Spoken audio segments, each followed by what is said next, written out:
Thank you so much. It is truly an honor and a privilege to be here. When I think of Passion City, I think of that passage where Jesus is delivering the Sermon on the Mount, and he talks about a city on a hill. And that's how I picture Passion City, a city on a hill that shines this message of God's grace and hope all over the planet. And so I come here with awe and wonder at what God is doing through this great church. So thank you for being here. I'm privileged to be here. My wife Leslie is with me as well. And although I got to be honest and say, after what happened to me in Little Rock, Arkansas, I'm glad to be anywhere. Because I was in Little Rock to speak at a charity event. And this pastor picks me up from the airport. And we're driving to the event. And we're chatting along the way. And he says, I told a young woman in our church, I said, Lee Strobel's going to speak tonight. She said, oh, the guy who wrote The Case for Christ, is he still living? I'm glad to be anywhere after that. I'm glad to be breathing after that. But Leslie and I recently moved to Houston, Texas. Any former Texans here? Yeah, a few. Yeah, these smart ones came this way. But we got our phone number assigned to us by the telephone company when we moved into our house. And you may think, yeah, big deal. It was a big deal to us. Because no kidding, when we lived in Chicago, the phone number they gave us was 1 digit away from the cab company. Seriously. So at 2 in the morning on Saturday nights, these drunk guys in bars would call for a cab. They'd misdial. Our phone would ring. It was bad enough to get waken up in the middle of the night, but then you had to get up, get dressed, get in the car. It was such a hassle. So I think we got a good number this time, I'm hoping. So Leslie and I get the opportunity these days to travel around the country, around the world, and talk to people about Jesus. And it doesn't get any better than that. Whether it's to one person or a bunch of people, doesn't matter. But I will say, there are some times when I get into a conversation about Jesus, and it does not go well. I had the most embarrassing thing happen. I was down south speaking at a conference with my buddy Mark, and the next day we had to fly home, so we had to get some breakfast. And we saw one of these Cracker Barrel restaurants. You've seen these, right? I'd never been to one. He said, well, let's give it a try. So we noticed they have rocking chairs on the front porch where people sit and people watch while they're, waiting for a table or whatever. So in order for us to get to the front door, we had to walk in front of 2 people in rocking chairs. First one was a young woman, about 18 years old, dark hair, dark eyes, young man sitting next to her about the same age. So we got to walk in front of them to get to the door. And it's not a big deal, right? So we're walking along, and just as I step in front of this young woman, I hear her say, what's a deist? And I thought, I just wrote a book about that. So I turned on my heel, looked her and asked the young lady, a deist is someone who believes that God created the universe, and then he walked away. A deist is someone who believes that God sort of wound up the universe like a giant clock and is just letting it tick down. I said, a deist is someone who believes that God is distant and disinterested in us. But I said, that's not what the evidence shows. I began to give her all the evidence for God's involvement with the cosmos, God's involvement with humankind. Started giving her these statistics, all this data. I started talking about the evidence of cosmology and physics and biochemistry and genetics. I'm just laying this stuff on her, and she's looking at me, and her eyes are getting bigger, and I'm on a roll now. You can't stop me. Talking about Jesus entering into human history, the incarnations, his miracles, his death. I started to give her the evidence that Jesus rose from the dead. And she's staring at me, and her eyes are getting bigger and bigger. I turned to my friend, I said, can you believe this? Happened to walk in front of her. She said, what's a deist? My friend said, Lee. She said, buenos dias.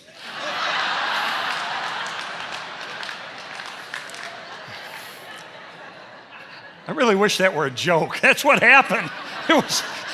She was freaking out, by the way. I'll give her that, but that was so embarrassing. But you know what the good news was? The ice was already broken.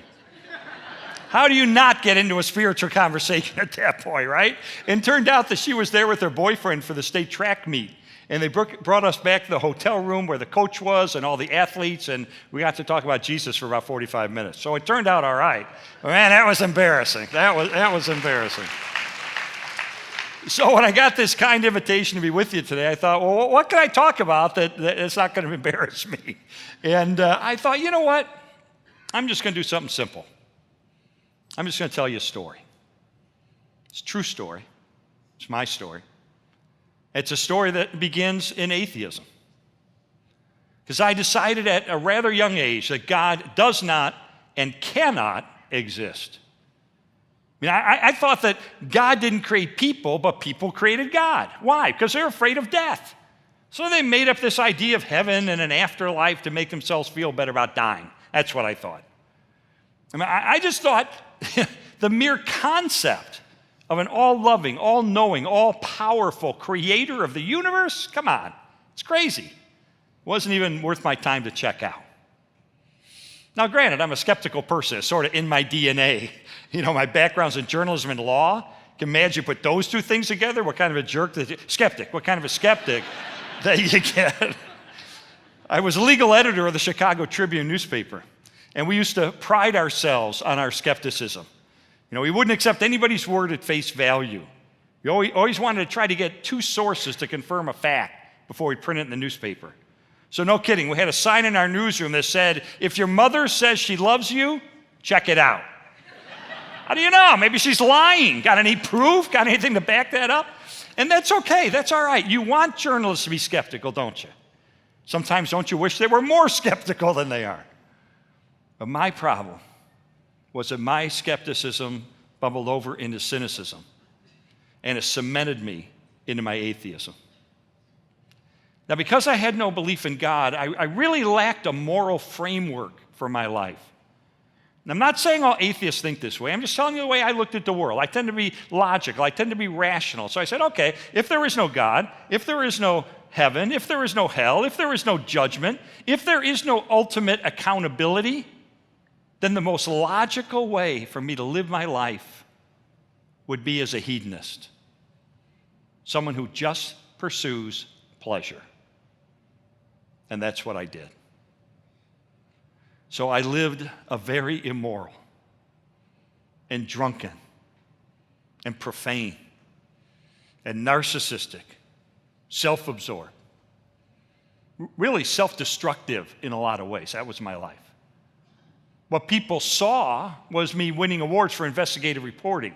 What they didn't see was the other side, which was me literally drunk in the snow in an alley on Saturday night. I had so much rage inside of me, so much anger. And if you asked me back then, what's the deal? Why the anger? I couldn't have told you, but looking back, it's clear what it was. I was always after the perfect high. You know, I was always after the ultimate experience of pleasure. But guess what? Everything let me down. Nothing lived up to the hype. So I had a lot of rage. I remember once Leslie and I got in an argument, and our little daughter was there, and I had so much rage, I just blew up. And I remember I reared back, and I kicked a hole right through our living room wall. And my daughter's crying, and Leslie's crying. It was like, hey, it was just another day in the Strobel house. In fact, I'm going to tell you the ugliest thing about me, which is when my little daughter Allison was just a toddler. If she was alone in the living room, playing with some blocks, toys, or whatever, and she would hear me come home from work through the front door, her natural reaction was just to gather her toys and go in her room and shut the door. Is he going to be drunk again? Is he going to be yelling and screaming and kicking holes in walls? At least it's nice and quiet in here. Friends, that is the ugliest truth about me. Leslie was agnostic. She didn't know what to think about God. And if you've seen the movie on our life, which is on Netflix, by the way, so it's free, you'll know what happened. It was through the relationship that Leslie developed with a Christian woman who was a nurse, who shared the gospel with her, who brought her to church. And after many months of checking things out, Leslie came up to me and said, Lee, I made a big decision in my life. I said, what? She said, I've decided to become a follower of Jesus Christ. And I thought, oh no. You know, for an atheist, this is the worst news you can get. Who knew what she was going to turn into, right? Some holy roller or something? I didn't know. All I knew was this wasn't part of the deal. This isn't what I signed up for. First word that went through my mind, divorce. I was going to walk out.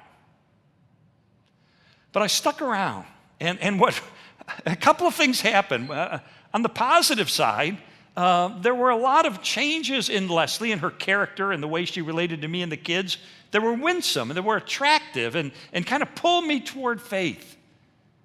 But at the same time, I wanted our old life back. I wanted the old Leslie back. And so I thought, what can I do to get her out of this cult that she's got involved in? And I thought, well, I got a good idea. I'll just disprove Christianity, because then I'll get her out of this cult and we can go back to our life the way it was. And so I thought, how do I do that? How do you disprove Christianity? Well, actually, I thought this has got to be pretty easy. I think I can do it in a weekend. And here's maybe a 3-day weekend, okay, but because I knew the key to everything is the resurrection of Jesus. Why? Because Jesus, in a variety of different ways, directly and indirectly, made transcendent and messianic and divine claims about himself. He claimed to be the Son of God. At one point, he gets up before a group, John 10, verse 30, and he says, I and the Father are one.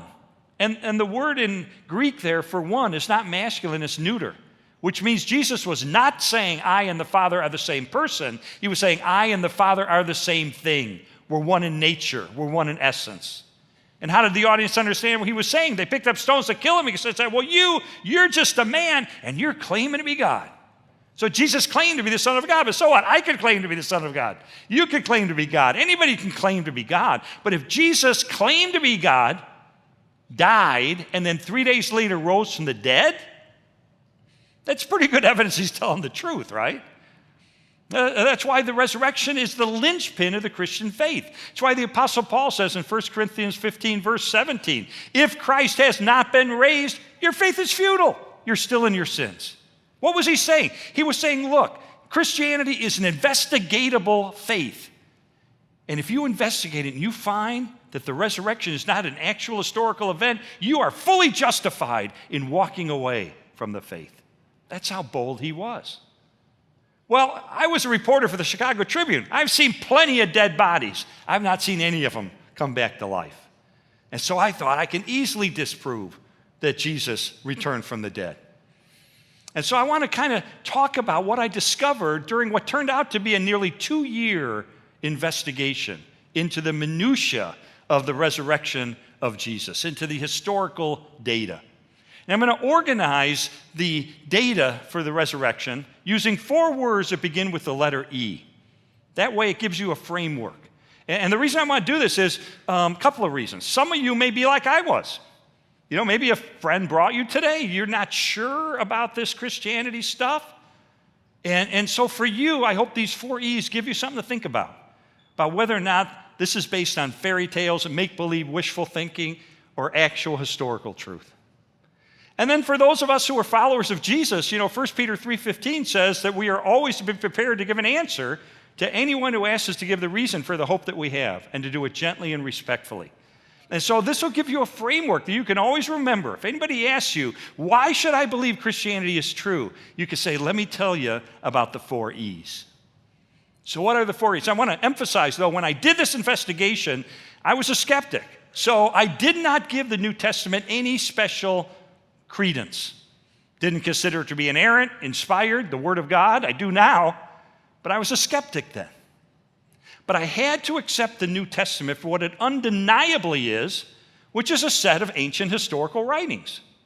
And I knew, just as you can investigate any ancient writings, whether they're by Suetonius or Tacitus or Josephus, you can take those same investigative techniques and apply them to the historical record for the resurrection to try to come to a verdict. Is Christianity true? And so that's what I did for 1 year and 9 months in my investigation. So what are the 4 E's that summarize the evidence for the resurrection? The first E stands for the word execution, that Jesus was dead after being crucified. And I learned very quickly as I did my investigation, there is no dispute among scholars in the field. And I'm not just talking about Christian scholars. I'm talking about the wide range of scholarship around the planet. There is virtually no dispute among ancient historians that Jesus was dead after being crucified under Pontius Pilate. Why? Because when we study ancient history, we're lucky if we get 1 or maybe 2 sources to confirm a fact. And yet, for the death of Jesus, we not only have multiple early first century accounts in the records that are contained in the New Testament, we've also got 5 ancient sources outside the Bible confirming and corroborating his death. We have Josephus, a first century Jewish historian who worked for the Romans. Tacitus, another early historian. Mirabar Serapion, Lucian. Even the Jewish Talmud admits that Jesus was executed. I mean, this is so well established of an historical fact, you would get laughed out of a major academic institution if you came in and said, no, I don't think Jesus was dead. In fact, no less of an authority than the peer-reviewed scientific medical journal of the American Medical Association conducted an investigation into the evidence for the death of Jesus. Let me quote to you their conclusion, quote, "Clearly, the weight of the historical and medical evidence indicates that Jesus was dead even before the wound to his side was inflicted." In fact, we could go to an atheist New Testament scholar like Gerd Ludemann, formerly of Vanderbilt University, and he'll tell you this, quote, "Jesus' death as a consequence of crucifixion is indisputable." Indisputable. Now, I don't know how much you're studying ancient history, but there are very few facts of ancient history that a skeptical, critical, atheist historian like a Gerd Ludemann will say is indisputable. One of them is the death of Jesus on the cross. The first E is for execution. Jesus was dead. The second E, I think, is the most fascinating. Stands for the word early. We have early accounts or early reports that Jesus rose from the dead. In other words, reports that come virtually immediately after his death. Why is that important? Because like a lot of skeptics, I used to think that the resurrection of Jesus was a legend. And I knew it took time for legend to develop in the ancient world, so I figured 50, 100, 150, 200 years after the life of Jesus, legends began to develop. Mythologies were spun, stories were invented, and that's where this idea of the resurrection came from. But what I learned decimates the claim that the resurrection is merely a legend. Follow me on this. I think this is fascinating. We have preserved for us a creed of the earliest Christians. In other words, right there in the first century itself, these Christians would rally around this creed based on facts that they knew to be true. Now, this creed contains the essence of Christianity. It says Jesus died. Why? For our sins. He was buried. On the third day, he rose from the dead. And then it mentions the specific names of eyewitnesses and groups of eyewitnesses to whom he appeared, including opponents and skeptics. Now, what's important about this creed is how immediately it developed after the death of Jesus. Remember we said it took time for legend to develop? Well, we can date this creed. How? Because the Apostle Paul preserved it for us. He wrote a letter. About 22 to 25 years after the death of Jesus, he writes a letter to the church in Corinth. We call it 1 Corinthians. If you want to look up the creed later, 1 Corinthians 15, starting at verse 3. So he writes this letter 22 to 25 years after the death of Jesus, and in the context of how he writes it, it suggests that he had already given him this creed on an earlier visit, and he was just repeating it in the letter. So we can date the creed confidently to within 20 years of the death of Jesus. Now, we could stop there, and that would be very impressive, historically speaking. When you consider the first 2 biographies of Alexander the Great by Arrian and Plutarch, written 400 years after his life, and they're generally considered reliable. So 20 years is pretty good, but we can go back earlier. How? Because we know that Paul used to be Saul of Tarsus, a persecutor, a hater of Christians. 1 to 3 years after the death of Jesus, he's on the road to Damascus. Boom, he has this encounter with the risen Christ. He becomes the Apostle Paul. Immediately, he goes into Damascus and he meets with some apostles. Now, many scholars say this is when the apostles gave him this creed that he later shared with the church in Corinth. Other scholars say, wait a minute, it may have been 3 years later.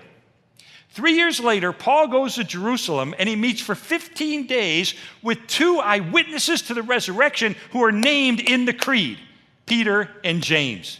And the Greek word that Paul uses in Galatians to describe this 15-day meeting, hysteresis, suggests that this was an investigative inquiry. They're checking each other out. What did you know? What did you see? What did you experience? They're checking each other out. Many scholars say this is when Paul was given the creed by 2 eyewitnesses named in the creed. But either way, this means within 1 to 6 years after the death of Jesus, this creed is already in existence, and therefore the beliefs that make up this creed go back even earlier, virtually to the cross itself. So friends, the point is, there is no huge time gap between the death of Jesus and the later development of a legend that he rose from the dead. We got a newsflash that goes right back to the beginning. In fact, one of the greatest scholars in this area is James D.G. Dunn. And this is what he said about this creed. He said, quote, "This tradition," by that he means this creed, "we can be entirely confident was formulated as a creed, as tradition, within months of the death of Jesus." Within months. Friends, this is historical gold. Historians drool over stuff like this. And this is a news flash from the beginning. In fact, nowhere ever in history do we ever see a legend developing that fast and wiping out a solid core of historical truth. In fact, one of the greatest classical historians who ever lived, A.N. Sherwin White of Oxford, he actually studied the rate at which legend developed in the ancient world. And he said the passage of 2 generations of time is not even enough for legend to grow up and wipe out a solid core of historical truth. Well, we don't have 2 generations of time passing here. We got a news flash that goes right back to the beginning. And that's not the only early report we've got. We've got others in Matthew, Mark, Luke, John, the book of Acts, elsewhere in the epistles that were all circulating during the lifetimes of Jesus' contemporaries who would have been all too happy to point out the errors if they were making this stuff up. Friends, we got an execution. Jesus was dead. We have reports of his resurrection that are so early that you can't write them off as being a legend, but that's not all we've got. We've got a third word that begins with the letter E. It's the word empty. We have an empty tomb. The historical record tells us that Jesus' body was placed in a tomb belonging to Joseph of Arimathea, member of the Jewish council. It was sealed. Matthew tells us it's guarded, and yet it's discovered empty that first Easter morning. Now, some critics believe, as I used to believe, that, wait a minute, I'll tell you why the tomb is empty. The body was never really in it. Don't you know they didn't bury crucifixion victims? They left them on the cross to be eaten by birds, or they threw them to the dogs. They didn't allow them to be buried. That's why the tomb was empty. Well, wait a minute. I checked it out. What did I find?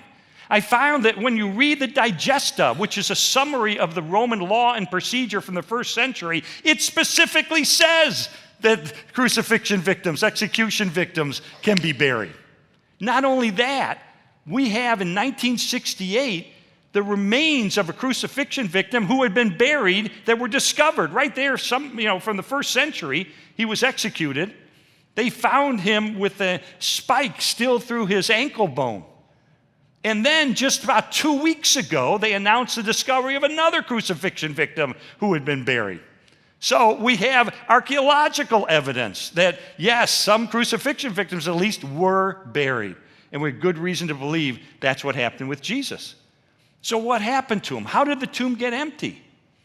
How can we know that it really was empty on that first Easter morning? Well, we could talk the rest of the day about all the various strands of historical evidence that establish the empty tomb, but I'm just going to give you one fact, because to me this is conclusive. And here it is. Even the enemies of Jesus admitted that it was empty. How do we know? Because when the disciples began proclaiming that Jesus had risen, what the opponents of Jesus never said was, baloney, go open the tomb and you'll find the body. That's all they needed to say. It would have put the onus on the disciples to prove it. But they didn't say that. What did they say? We know from sources inside and outside the New Testament that when the disciples began proclaiming that Jesus had risen, what the opponents said was, the disciples stole the body. Now think about that. What is that? That's a cover story. They're implicitly conceding the tomb is empty. They're just trying to explain how it got empty. See what I'm saying?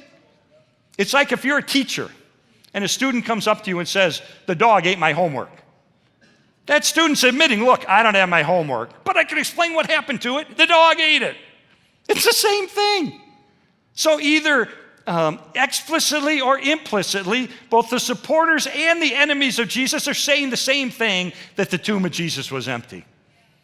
I don't think that's ever been the question of history. We're all conceding that. Really, the question of history is, how did it get empty? That is the question. So you look at the usual list of suspects. The Romans weren't about to steal the body. They wanted Jesus dead. The Jewish leaders of the day weren't about to steal the body. They wanted Jesus to stay dead. The disciples weren't about to steal the body. They didn't have the motive. They didn't have the means. They didn't have the opportunity.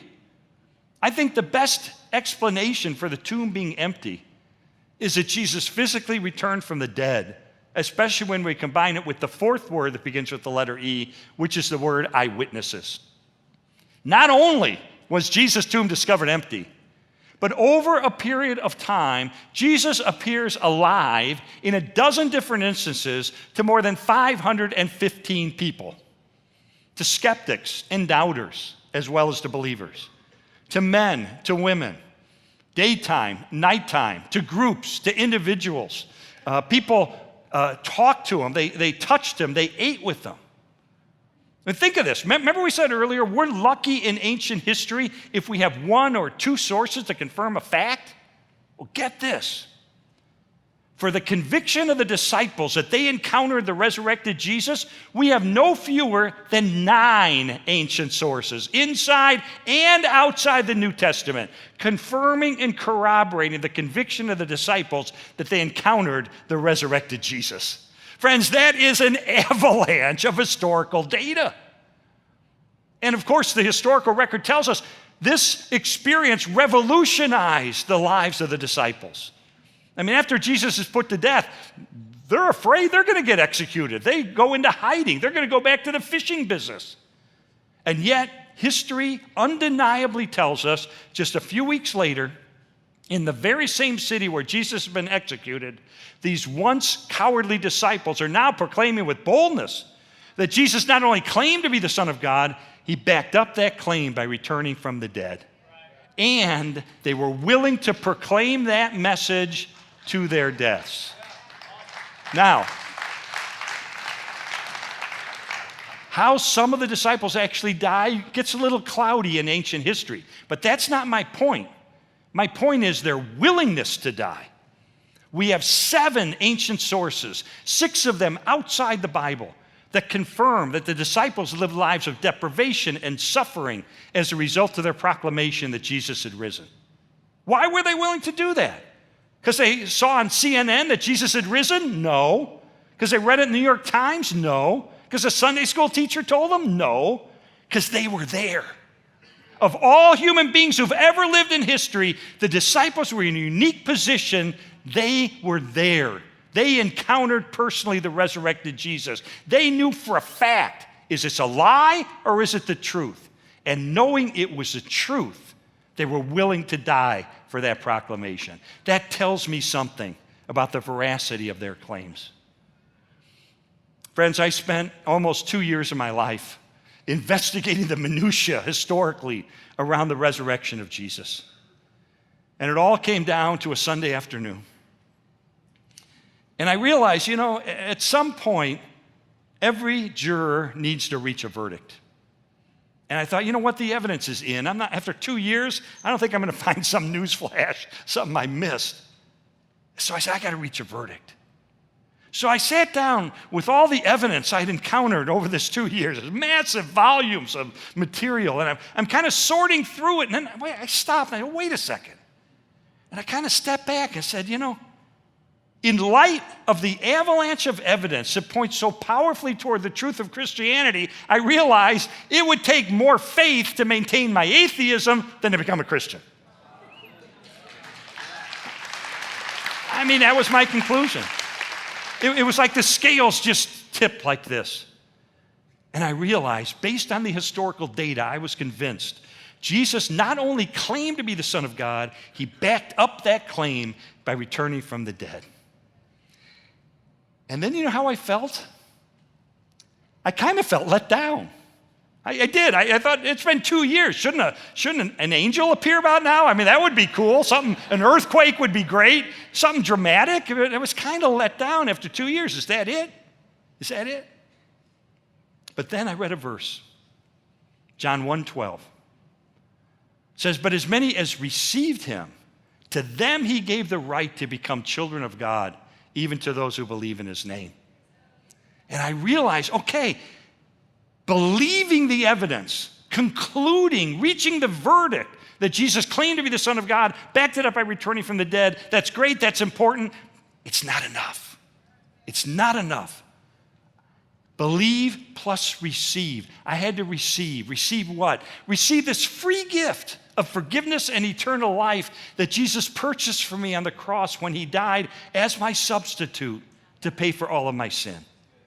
And when I would receive this free gift of his grace, then I would become a child of God. And so I got on my knees and I poured out a confession of a lifetime of immorality that would absolutely curl your hair. And at that moment, I received complete and total forgiveness through Jesus Christ, and I became a child of God. And I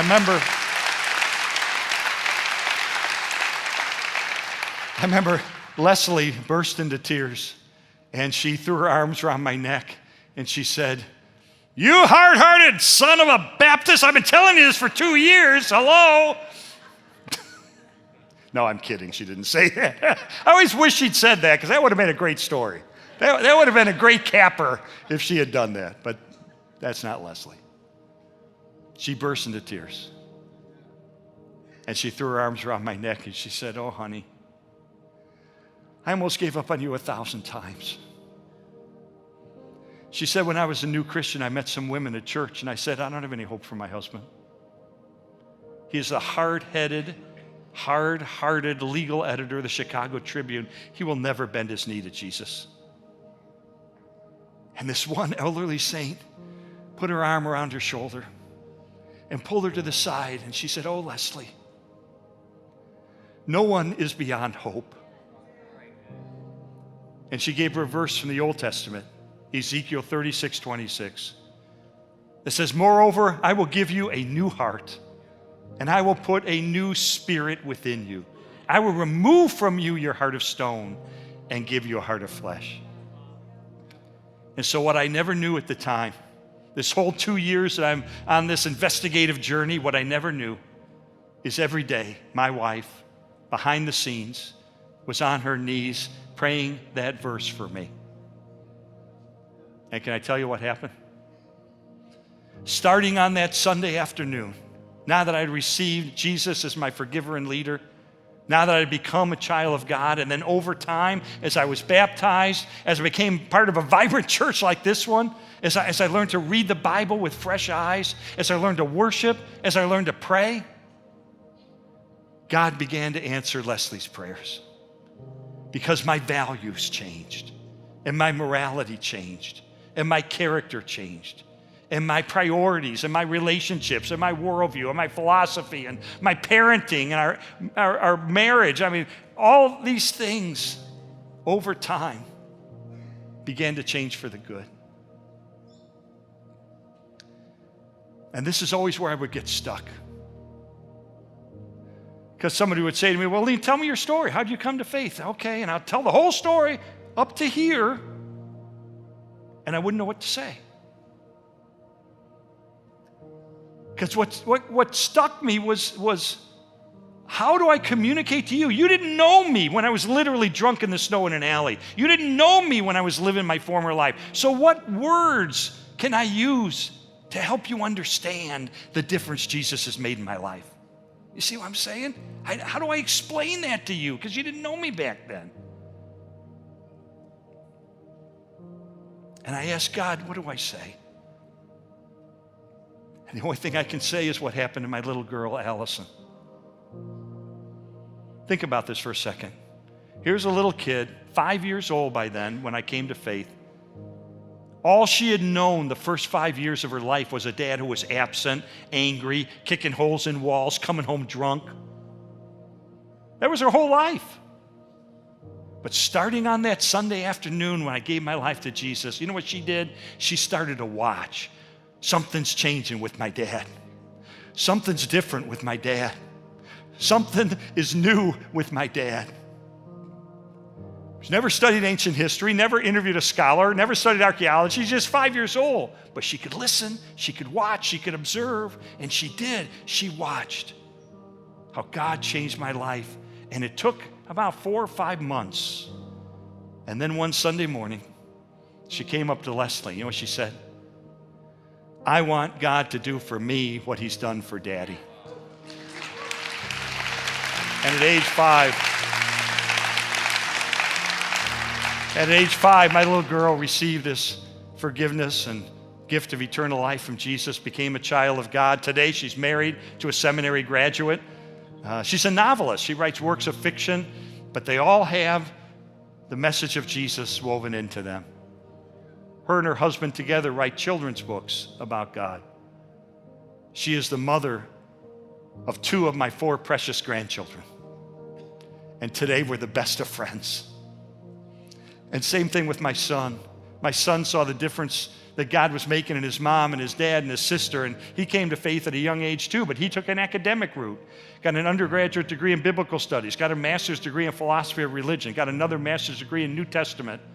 And then after many years of research and study at Yale University and at the University of Aberdeen in Scotland, he was awarded his PhD in theology. And so now you know what he does? He's a professor at one of the largest Christian seminaries in America, teaching young people about Jesus Christ. And 5 years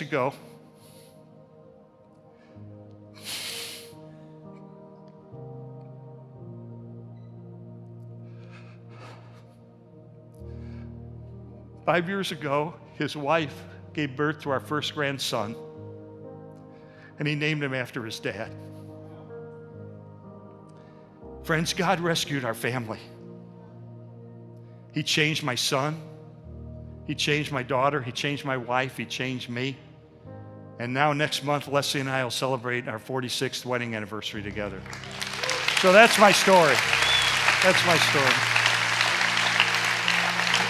So let me just end with this. Let me just take my story and apply it to you. Remember that equation from John 1:12, believe plus receive equals become? You might be here today because you're like I was, and a friend invited you, and you're a skeptic, and you're not sure about this stuff. And what I said today resonated with you, but you're still on a journey. And I want to say this to you. If you do not right now believe that Jesus is who he claimed to be, that's okay. It's okay. As long as you do what I did and you check it out. Do your own investigation. Check it out. The historical data is there. But you owe it to yourself to investigate it. The Old Testament and the New Testament both say, if you sincerely seek God, guess what? You're going to find him. You're going to find him. But I'm going to end with this. Some of you may believe, but you're not sure if you've ever received. You know, you come to a place like this and you hear people talk with such passion, right, about their relationship with God. They have a personal, authentic, deep relationship with God. You hear them talk this way, and in the back of your mind, you're thinking, why is it not like that with me? Why does God seem so distant from me? Could it be because you believe the right stuff, which is great, but there's never really been a point in time where you have received Jesus as your forgiver and leader, received this free gift of his grace, and thus, according to John 1:12, become an authentic child of God? I'm just asking the question. You know, the Bible says, these things are written to you who believe in the name of the Son of God, in order that you may know that you have eternal life. God doesn't want you in a state of confusion. He doesn't want you wondering in a state of ambiguity where you stand with him. You can know for a fact that you are adopted as a son or a daughter of the Most High. You can know it. How? When you believe and you receive. You may say, well, how can I believe? I still got questions. Of course, we all have questions. That's okay. All you need to know for sure right now is Jesus claimed to be the Son of God, and he backed it up by returning from the dead.